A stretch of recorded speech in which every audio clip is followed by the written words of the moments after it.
Real Impact is still the leader from Criterion. Shooting to Win can't get there. Criterion the inside of Real Impact. Real Impact and Criterion. Criterion driving here at Real Impact. Oh, it's a close one. Real Impact refused to sit down.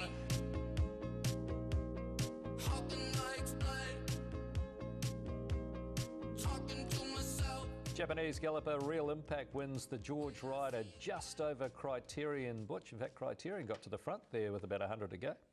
Yeah, he did. He looked like he'd put sort of a head on the Japanese horse, but it just shows just the massive size and scale and scope of their industry over there. They send these horses over, and we saw it in the Caulfield Cup, and now we've seen it at this carnival, and I think we're going to see more of it as well. We saw one run second to Contributor early in the program, and now this horse, World Ace, just keeps finding, doesn't he? Real Impact, Real Impact getting the win, and yeah, he's outstanding.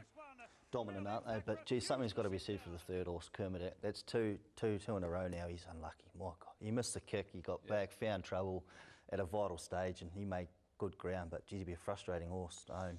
Yeah, he was unlucky, but he was murdered the start before. Yeah, he was murdered the start before. I don't think the three-year-olds actually came in that well under the weight scale for that race, but yeah, both of them went good. Kermadec, as you said, unlucky, and Shooting to Win went all right too. Yeah, Royal Descent, she was good too. Those first two are going to be awfully hard to beat wherever they go, aren't they? Yeah, they are. Yeah. Oh, geez, Kermadec was good though. I'll watch him. What about Sacred Doncaster? I would imagine so. 3-year-old down in the weights, he'd be very, very competitive. Sacred Falls? Oh, I wouldn't take anything out of the run. He's only won one race at Rose Hill now from 5 goes. He's a Randwick mile specialist. His first up run was good. I couldn't imagine there'd be too much wrong with him. I'd say just put a line through it and stick with him if you're a fan. Yeah, he's just getting fit still, isn't he? Yeah, my word. Yeah. And Zach will be back. Zach will be back. All right. Earlier in the day, we saw the Epona Stakes. Of course, Donna Logan with success later in the day with Volk Stock and Barrel. She saddled up the odds-on favourite in this and Rising Romance, and she's been just beaten on the line by a mare with a pretty unusual name. Scratchy Bottom, yeah. Look, she had the measure of her ex-stablemate out wide, Telepathic, and you just thought that was going to be the winning of the race, and then old Scratchy comes through on the inside, and out bobs her on the line. We've subsequently heard that she may have had a little bit of an issue on Sunday morning in behind in one of her hoofs, so whether there was too much in that, I don't know, she's just got bombed. Gee, she just doesn't look like she's attacking the line for mine. She just, not the real Rising Romance that we know. I mean, Telepathic, she'd be 5 lengths better horse than Telepathic, wouldn't she? And she's giving her plenty of weight, but still, yes, she should be. She sat 3 deep with no cover the entire Telepathic and just tired late. I mean, yeah, I'm not sure. I think the 2400's going to suit her down to the ground. Maybe ridden a little bit quieter or set of blinkers maybe? Yeah, well, I don't know how much there is in what they found on Sunday morning. I just heard Donna on the retro saying that, there was something coming to a head in one of her back feet, so if there's nothing too much in that. I hope there is an excuse, because otherwise she's not going as good as she was. So, yeah, I think 2400 will be where we see the best of her. Okay, the Ramvet Stakes was another of the features on the program there on Saturday. Silent Achiever defending her title and Lucia Valentina flying the flag for the Kiwis, but the favourite Contributor here, Butch, gee, very, very good. Yeah, he's massive. Look, he's been just massive this prep. James has got an enormous opinion of him. You could hear when he had the post-race interview what he thought of him, and Queen Elizabeth for him, and whatever beats him will win the race, because he is absolutely flying. Thought Silent Achiever was okay. Look, her best work's late in the race again. Okay from a 2400 metre perspective. Probably should have ignited the fuse a bit earlier than they did. Yeah. Well, she came off the bridle a little bit a long way from home, didn't she? But the winner was so dominant. It'd be hard to see him getting beaten to Queen. Like you say, whatever beats him will win it. But my word, I suppose Adelaide's the question mark, because they're just going to run him fresh, aren't they? Yeah. And he's clearly absolutely world class. Yeah. Oh my word. By winning a Cox Plate like he did. But gee, he's going to need to be good. He's going to need to be good. Contempt, and he's on the way up. It'll be his 4th run in, and like they said, Ron Duffy said in the yard, he's loose. He's a happy horse, and yeah, he's just racing that way, isn't he? Yeah, he's flying. What did you make of somebody who's not flying, Maygrove? I thought he was really disappointing in the Manion Cup. Yeah, he was. Look, it wasn't a strong race. Permits found the right race with the right weight on the track that he loves, and But yeah, he was presented here to do the job, and just it didn't look like his head half to the side there. Didn't really look that comfortable, and yeah, you'd be scratching your head. Wouldn't be scratchy bottom, would be scratchy head here with Maygrove, I would have thought. Yeah, well, yes, I've never been a fan of the horse, but you know, he's a Wellington Cup winner at Old Permit, and he was even I was Staved there, off I think. retirement, didn't he? Yeah, I think I was still there when he was there. All right, so that was Sydney on the weekend. Down at Bendigo, Pachetti was on the quick backup, back in distance, and I thought really good coming from last, approaching the home bend to feature just in behind the winner in the feature mile, Butch. Yeah, he's rounded out the race well with a big weight, had plenty of weight, and let the switch ground there, and his best work is attacking the line. The winner's probably covered a lot more ground, but with a lot less weight than Puccini. And yeah, look, you'd take some solace out of that run, because the run before was pretty disappointing. That was a much better effort. He's a far better horse in a mile, isn't he?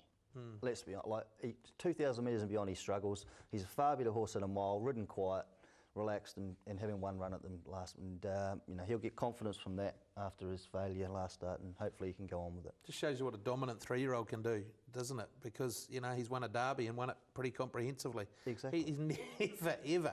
Though they won't run him in a 2,400 metre race, will they? Like, as you say, the mile is where he's at his best, coming off a hot speed and hitting the line. But when they're 3, they can get that trip against their own age group. For sure. Okay, so what have we learnt this week, Butch?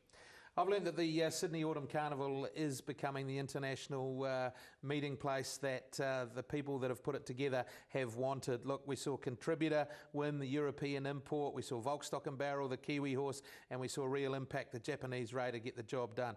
Add to that the likes of Ryan Moore, William Buick, James Doyle, all from overseas, with the top-class Australian-based riders like James McDonald, Hugh Bowman, Craig Williams, Tommy Berry, Damien Oliver, and others, and it really is an international meeting of horses and jockeys. Yeah, it is, isn't it? It's really... Yeah, they're gaining momentum, and they'll be taking on Melbourne in the spring. They'll be on a par very shortly. All right, what did you learn, Paul? I learned at Courtney Barnes. Her double on Saturday was rides of a real thinking jockey. I thought they were really outstanding. Her ride on Ash here, she was patient, waited in behind them, got the split at the right time, and got up and won the race. And obviously she's won 10 races on Include now, and she gets to come up north and have a crack at a Group 1 race with her. So I thought kudos to her, she's done a great job. But, on the other hand, I just want to say that there were 2 apprentices down there on Saturday, Emma Power and Parvish Shak, rides on a couple of horses there, Fair Spoken, Extra Special and Tally Ho Tui. They just went out at crazy speeds, just ridiculous tempo. The last 600 they ran in these 3 races, 36.29, 36.87, 37.41. Every other race on the day was they broke 35. Now that tells you how hard they've gone out early. And not one steward comment, none of them got pulled into the room. So I don't know what to do about it, but maybe kids go to the music store and buy a beeper and maybe count your furlongs and get a bit better, because it was poor. All right. The hook this week, Butch. Well, we go back to a tried and true one, the time that it took to get the result out of the Japan New Zealand Trophy race, and that close finish between Kawi and Julinski Prince. Contrast that with the decisions of the third umpire at the cricket. I know different sports, but it's amazing to be able to hear the umpires deliberating as they get a third umpire decision at the cricket. Surely we can take our technology and move forward with it. I can understand that the judge needs his time to get the opportunity to get the call right, but surely the photo can be released to at least allow the punter at home the opportunity to work out why he's either eating mince or steak. And this has been brought up before. It has. But I just think that we've got to try and improve our TV offering to those that are at home or on the track, because I think it's fantastic watching that cricket, and they go to the umpire, yes, you can now do this, yes, you can hear it, you can be a part of it, the interplay. Yeah, we need to improve. We need to improve. Yeah, I agree. All right, we'll see you next week, Butch. Cheers, look forward to it. And Twig. Spot on, mate. All right, great to have Sam Spratt and Jim Gibbs with us here on the program as well this week. Don't forget, if you'd like to contact us, you can via social media. We're on Facebook, Twitter, and you can email us as well, weighin@nzracingboard.co.nz. We'll see you next week. Bye for now.